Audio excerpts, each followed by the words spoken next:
So I'm joined today by John Headland, a sociology professor and volunteer with the Bob Avakian Institute.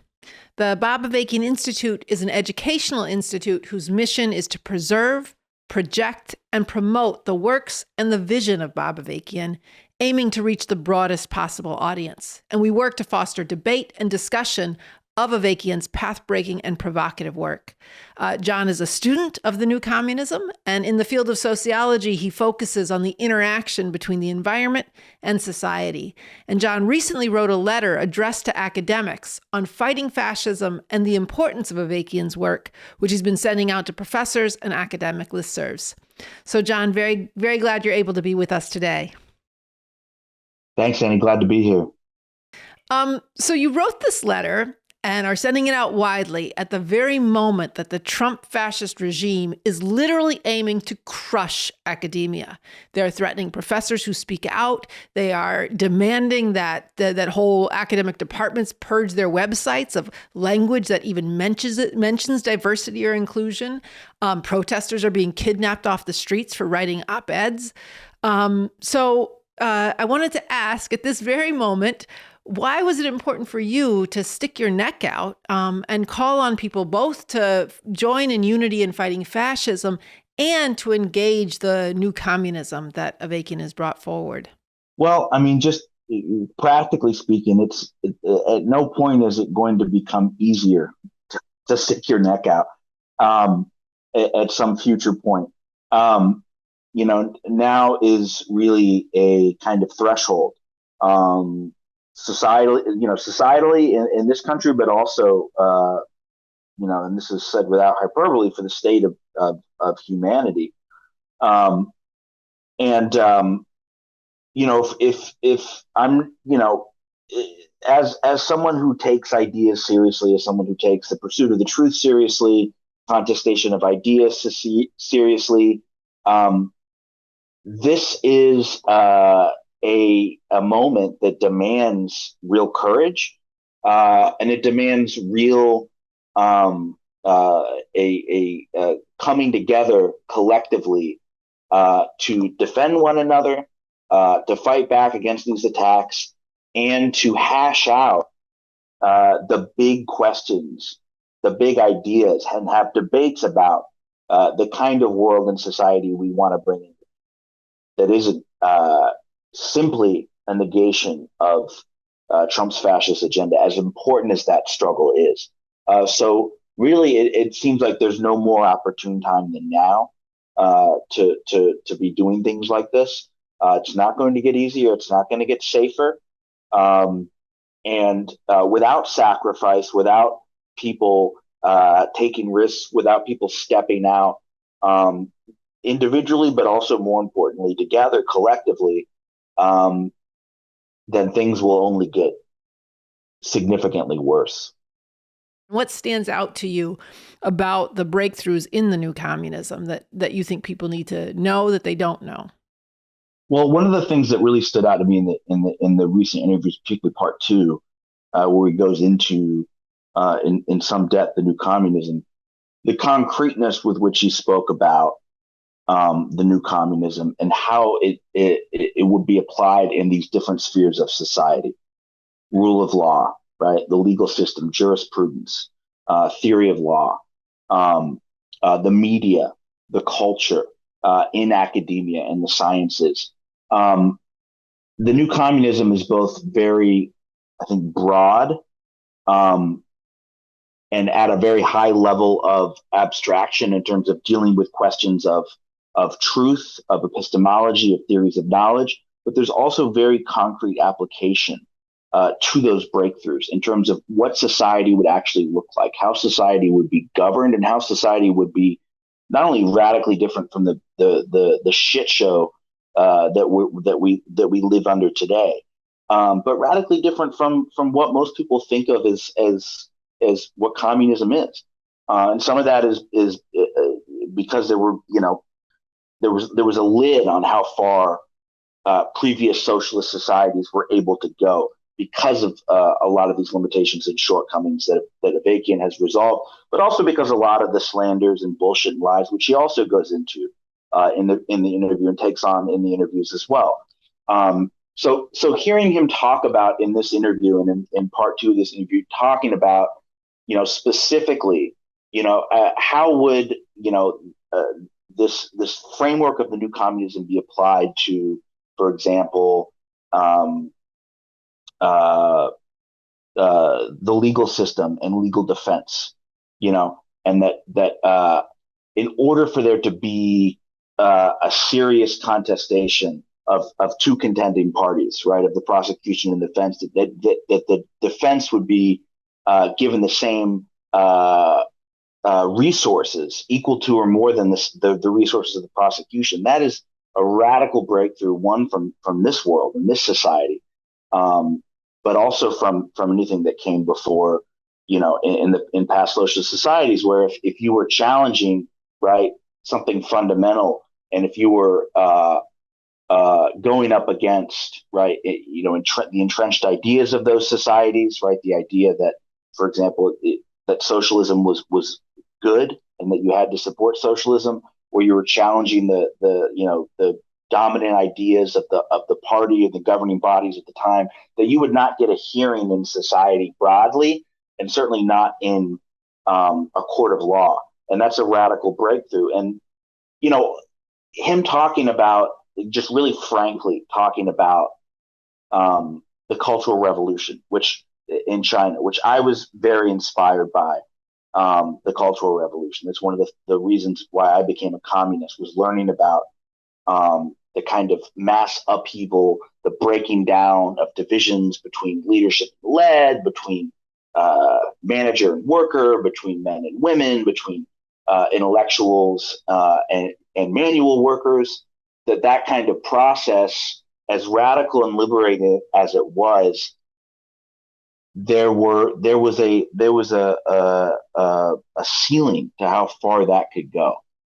And he says straight up, if you wanted to challenge Mao, or you wanted to challenge or question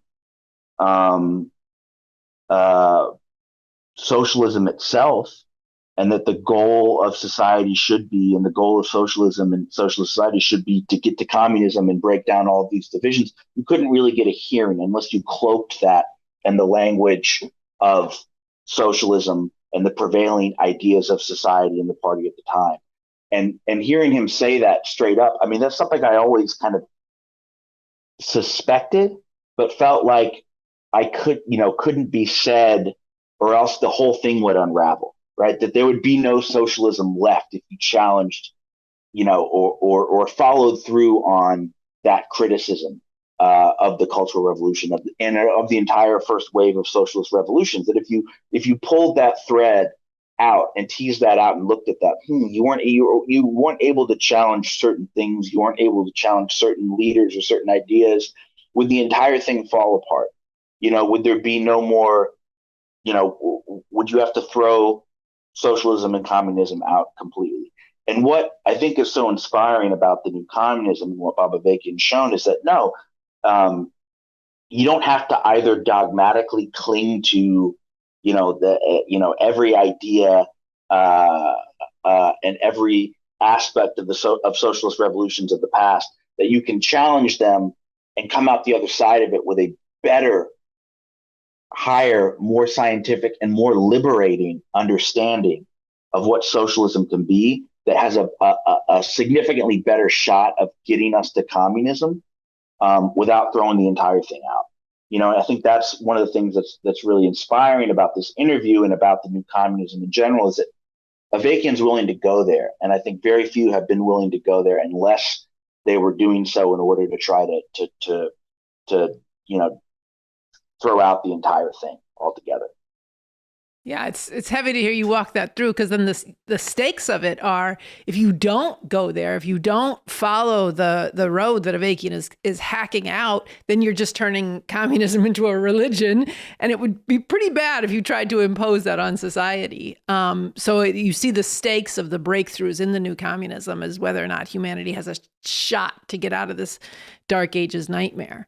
So I guess my final question to kind of bring things back together and back to your letter is what do you think it would change if this work were being engaged throughout society and debated, and what are we up against?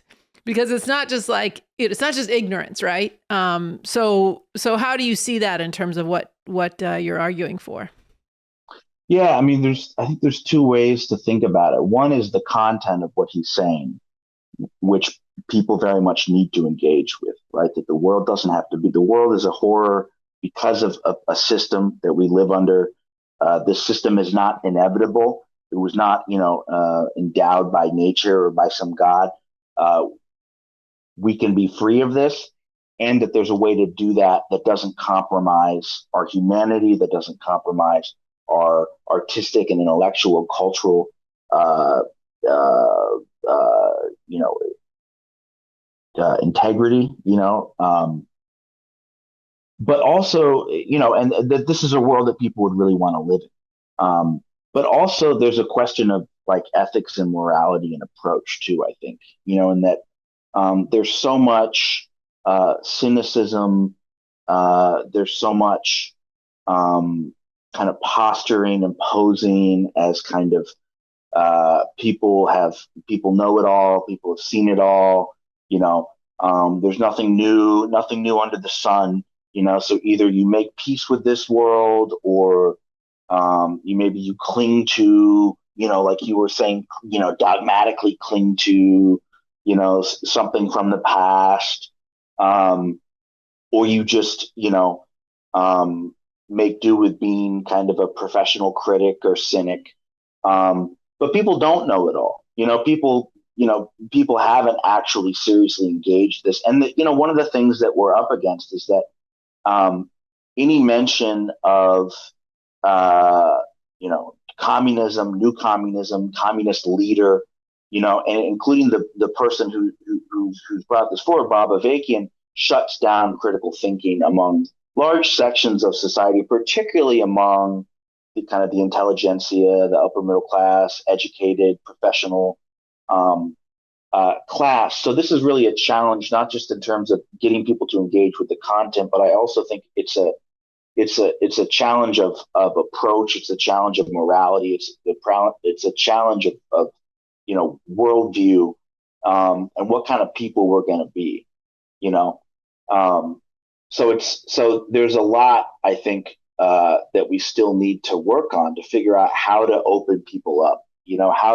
How to take on the haters, take on the bullshit, take on the lies, but also how to open people up, right? And kind of how to raise people's sights, not just in terms of a far better world, but even in terms of their ability to look beyond themselves, and the way that people have been conditioned to think and feel in this society.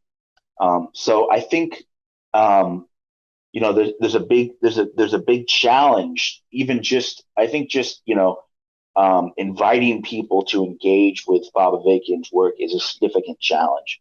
Both to reconsider how the world could be, to raise their own sights, to raise their level of intellectual integrity, to dispense with the cynicism and kind of faux world weariness that is all too common. So it's a challenge in that sense, but I think what it opens up, is it opens up debate, which is good. We want debate. We want people to debate the content, the ideas, the substance of the new communism, because people are going to have insights that we may not have had, right? About, aspect, they're going to try to poke holes in it, and that's good. That only strengthens, right, the framework. That only strengthens the substance of it. And I also think it can really help advance kind of a fighting spirit in people. The horizon, right, of an entirely different way that society could be organized. An entirely different relationship between humans in the natural world, between people of different nationalities, between different geographical regions, between different genders, sexual orientations, that the radicalness of what's embodied in the new communism, I think deep down, many people are thirsting for if we can connect them with it, and if we can break through all the bullshit, you know. So I think this is really high stakes for getting for kind of meeting our goal of getting people to engage with this in their thousands and in their millions from across society, including people who are trained to work with ideas and who are intellectuals, broadly speaking. It's really, really, really important right now. Well, I agree with that and appreciate that. I wanted to just end with a question you pose in your letter, which I think you've given a really powerful answer to here.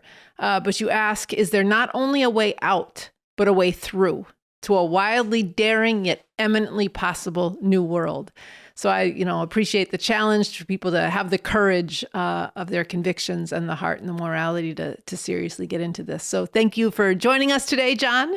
And if people want to know more about the Bob Avakian Institute, they should go to the website and join us for regular Zoom discussions and more. Yes, absolutely. Thank you, Annie.